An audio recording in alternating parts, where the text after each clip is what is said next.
Welcome to LilyTube, folks. Today we are giving some pretty great and profound tips on how to do absolutely everything wrong in marriage so you'll for sure get a divorce. You want to stick around for this one. Please take a quick moment to hit subscribe and hit the bell for notifications.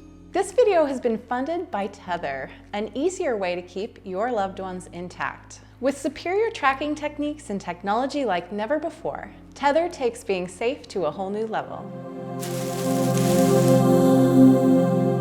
One of the first things you need to remember is be sure to be really defensive and never admit that you've been wrong about anything. Be sure to one-up your spouse by mentioning something they did that was worse than what you did. Be sure to assume bad intent and selfishness in everything they are saying and point out how everything they say is a double standard or an attempt to purposely hurt you. If they object to your criticism, tell them they are the one criticizing you. Do what you feel like doing and say what you feel like saying without considering the impact on anyone else. Freely vent your feelings without any filters. Say you are just being authentic. You know, Jeff, that is a great way to guarantee yourself a divorce in marriage. I think we should also mention here that we should always be sure to nitpick and blame our spouse for as much as possible. Make everything that goes wrong their fault, even if they weren't even there when it happened. You know, Cathy, that reminds me of a story that Brene Brown likes to tell, where she's getting up in the morning and she's making some coffee and she pours it into a cup. And as she's walking across the kitchen, she's all wound up about what's going on that day, and she drops the cup of coffee and it breaks and smashes all over the floor. And the first words out of her mouth were, "Damn you, Steve." Steve, her husband, wasn't even in the house at the time. She somehow connected everything that happened the day before to causing her to break her coffee cup.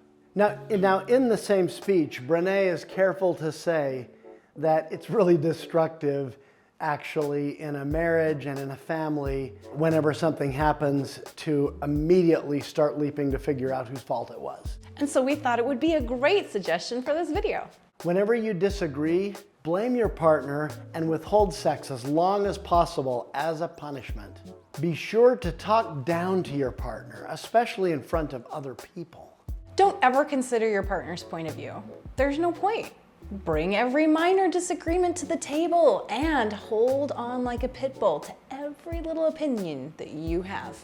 Determine the time you're going to withdraw from your partner according to how mad you were during the discussion.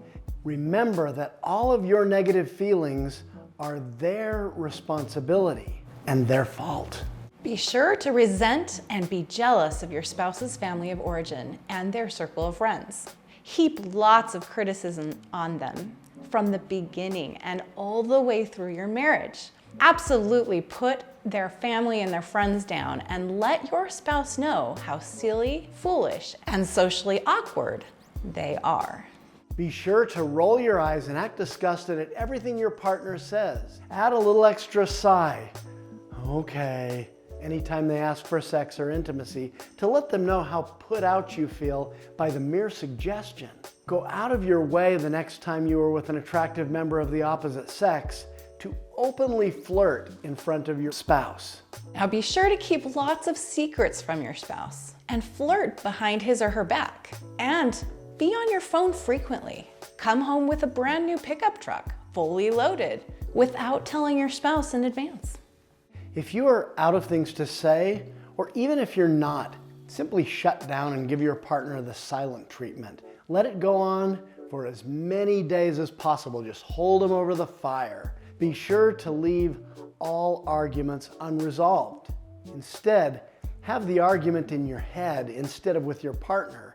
Imagine what they might say and be mad about them for it. And imagine how you would counter it and why they are 100% wrong. Be sure not to ever go to bed angry. Instead, stay up and fight all night, saying insulting, hurtful things that will never be forgotten. And do this while you are as emotionally flooded and exhausted as possible. Instead of going out for dinner, fight while you're hungry. Don't be afraid to let loose and say everything that's on your mind, especially when you are overwhelmed and in fight or flight. Try to save all your problem solving for those kinds of moments. While you're at it, don't bother with date night.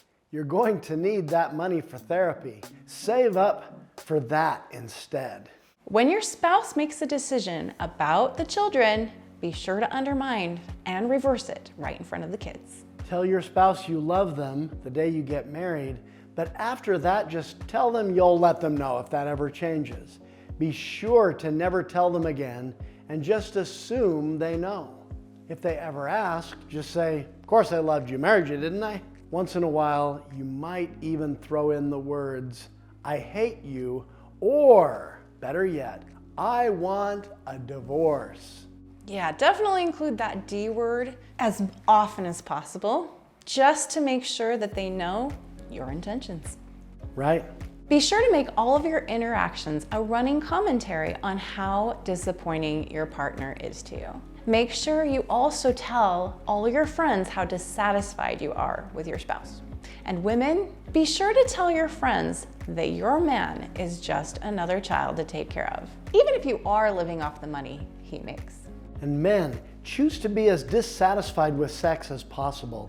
Compare your wife to other women or former spouses in the bedroom. Be sure to complain about sex to all of your male friends and potential mistresses. Comment negatively as often as possible on your spouse's weight and appearance. This is especially important. Be sure to use the words like dumpy, nerdy, and unattractive, maybe even fat and ew.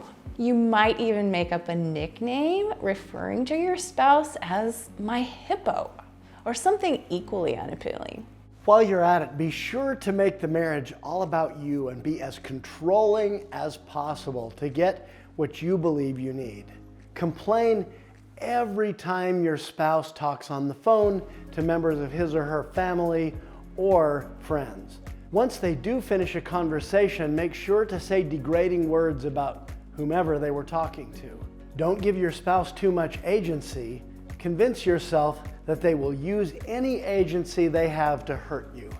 Make sure you coerce them into loving and respecting you. If you don't get your way, yell and scream and drop F-bombs. Make all those cuss words personal and use them to label your spouse. Oh yeah, those are good. If you can't be as cold and heartless within your marriage as all of our suggestions would require, at least be that way in your heart. It's bound to come out at least a little. And if you decide after watching this video that you'd really rather divorce-proof your marriage rather than guarantee your next divorce, check out our podcast on LilyPod this week titled Divorce Proofing Your Marriage. That's LilyPod, episode 110. And to end this video, we would just like to request that you give us more really great tips on how to guarantee another divorce. And remember, any time is a great time for more love in your life, unless you want another divorce. Thank you for watching.